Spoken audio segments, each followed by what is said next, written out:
समोर खेळला सोपान भोईचा चांगला फटका आहे. One bounce over the long on ला जबरदस्त फटकेबाजी मैदानाच्या आतमध्ये. चौफेर फटकेबाजी, रडांची उधळण, फटकांची उधळण, मैदानाच्या आतमध्ये बेधुंद करणारी फटकेबाजी. वर्ग शेवटचा सामना पाहण्यासाठी या ठिकाणी उपस्थित आहेत. यावेळी वन्स अगेन हा देखील वाईट बॉल आहे, पण दर्शवतात 2 एक्स्ट्रा रन्स. सतीश पाटोळे देखील आज आपल्याला स्कोररच्या भूमिकेत पाहायला मिळतात. सध्या संघ त्यांचा मैदानाच्या मध्ये खेळतोय. धावसंख्या पुनश्च एकदा रिव्ह्यू घेतला अंपायरनं.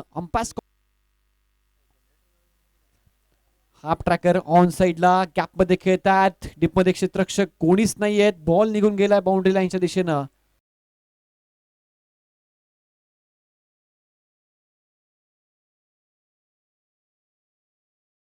अकांड तांडव घालतीये. समोर खेचलाय वन्स अगेन सोपान भोईरच्या बॅट मधनं हा बॉल सरळ 14-40 इक्वेशन आहे. फुल टॉस समोर सोपान भोईच्या बॅटचा तडाखा. मॅच मध्ये इथे शेंद्रून संघाच्या हॉल साइडला सोपान भोईच्या बॅटचा तडाखा. डीप मध्ये क्षेत्ररक्षक महेश होते, त्याला बीट